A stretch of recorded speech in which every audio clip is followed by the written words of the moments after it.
Assalamualaikum warahmatullahi wabarakatuh.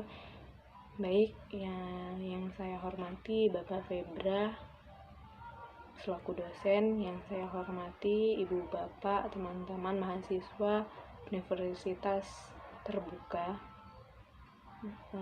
Alhamdulillahirrabbilalamin, puji syukur kehadiran Allah Subhanahu wa taala sehingga kita dapat berkumpul di siang hari ini dengan keadaan sehat walafiat, sehingga kita dapat bersama-sama menjalankan tugas seperti biasanya, yaitu mengikuti perkuliahan di siang hari ini. Baiklah, Ibu Bapak, di sini kami akan mempresentasikan hasil tugas kami.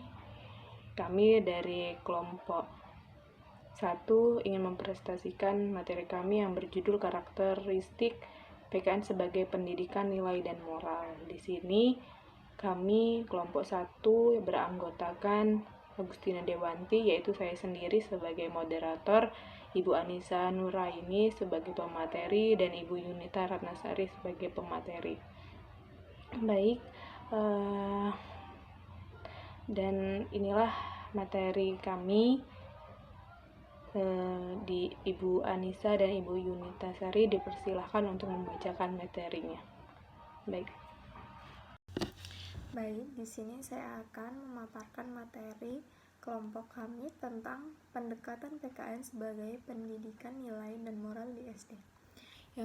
Yang pertama, pengertian nilai adalah suatu yang merujuk pada tuntutan perilaku yang membedakan perbuatan yang baik atau yang buruk. Menurut Wanta tahun 2005, pengertian moral adalah suatu yang berkaitan atau ada hubungannya dengan kemampuan menentukan benar, salah, dan baik buruknya tingkah laku. Prinsip-prinsip pendidikan. Yang pertama, pendidikan diselenggarakan secara demokratis dan berkeadilan serta tidak diskriminatif. Yang kedua, pendidikan diselenggarakan sebagai satu kesatuan yang sistematik dengan sistem terbuka dan multi makna. Yang ketiga yaitu pendidikan diselenggarakan sebagai suatu proses pembudayaan yang berlangsung sepanjang hayat. Yang keempat, pendidikan diselenggarakan dengan member keteladanan, membangun kemauan, dan mengembangkan keaktivitas. Yang kelima yaitu pendidikan diselenggarakan dengan mengembangkan budaya membaca, menulis, dan berhitung sebagai segenap warga masyarakat. Yang terakhir yaitu pendidikan diselenggarakan dengan memberdayakan semua komponen masyarakat. 3 dimensi nilai moral. Yang pertama yaitu dimensi wawasan moral. Wawasan moral atau moral knowing. Yang pertama, kemampuan mengambil pandangan orang lain. Yang kedua yaitu penalaran moral. Yang ketiga, mengambil keputusan. Yang keempat, pemahaman diri sendiri. Yang kedua yaitu kesadaran moral atau moral awareness. Dimensi yang selanjutnya yaitu dimensi perasaan moral. Itu dibagi menjadi yang pertama, hati atau nurani. Yang kedua, harapan diri sendiri. Yang ketiga, merasakan diri orang lain. Yang keempat, cinta kebaikan. Yang kelima, kontrol diri. Yang terakhir yaitu merasakan diri sendiri. Dimensi yang selanjutnya yaitu dimensi perilaku moral. Itu dibagi menjadi 3 yaitu kompetensi, kemampuan, dan kebiasaan.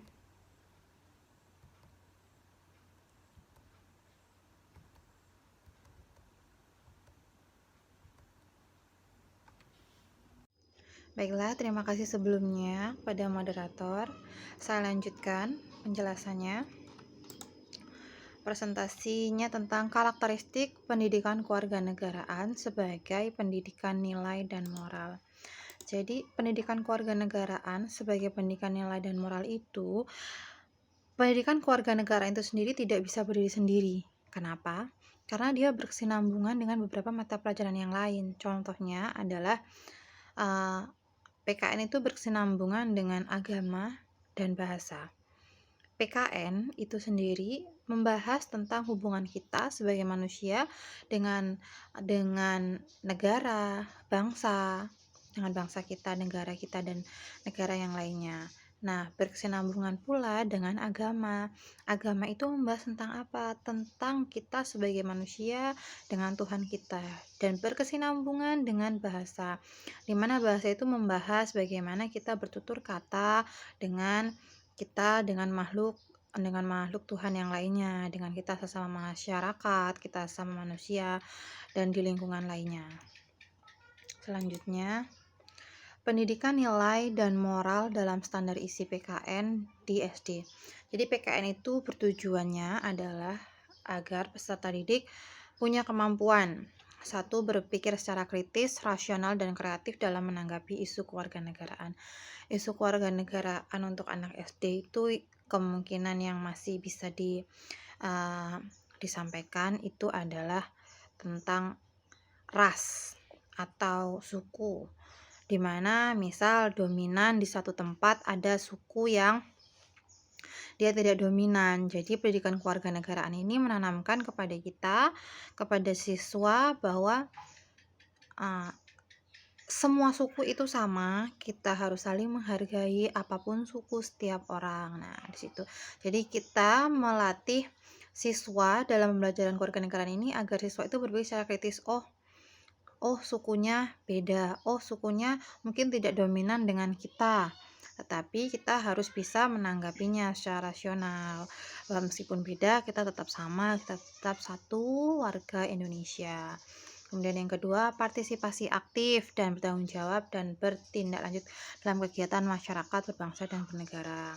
Untuk partisipasi aktif dan bertanggung jawab dalam pendidikan kewarganegaraan untuk anak SD itu contohnya, anak diberikan tanggung jawab untuk membersihkan lingkungan sekolah, untuk membersihkan kelas secara piket yang didampingi oleh guru. Nah, dalam pembelajaran kewarganegaraan ini dibahas bagaimana siswa itu bisa bertanggung jawab atas tugas yang diberikan untuk dirinya sendiri terhadap kebersihan kelas, kebersihan lingkungan yang sudah terjadwal dan didampingi oleh guru.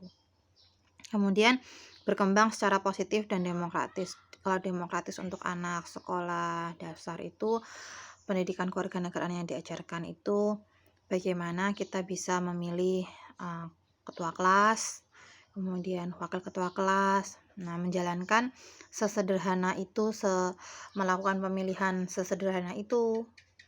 Untuk yang selanjutnya itu berinteraksi dengan bangsa-bangsa lain dengan informasi dan komunikasi. Nah, selanjutnya itu menurut Permendiknas nomor 22 tahun 2006, secara umum pendidikan kewarganegaraan itu meliputi substansi kurikuler yang di dalamnya mengandung nilai dan moral sebagai berikut.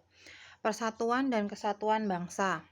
Persatuan dan kesatuan bangsa, kemudian norma, hukum, dan peraturan, hak asasi manusia, kebutuhan warga negara, konstitusi negara, kekuasaan dan politik, Pancasila, dan globalisasi. Demikianlah presentasi lanjutan dari kelompok kami. Selanjutnya saya kembalikan ke moderator. Alhamdulillah, demikian hasil presentasi dari kelompok 1. Apabila ada salah-salah kata, kami dari kelompok 1 mohon maaf, dan untuk Allah kami mohon ampun. Wabillahi taufiq wal hidayah. Wassalamualaikum warahmatullahi wabarakatuh.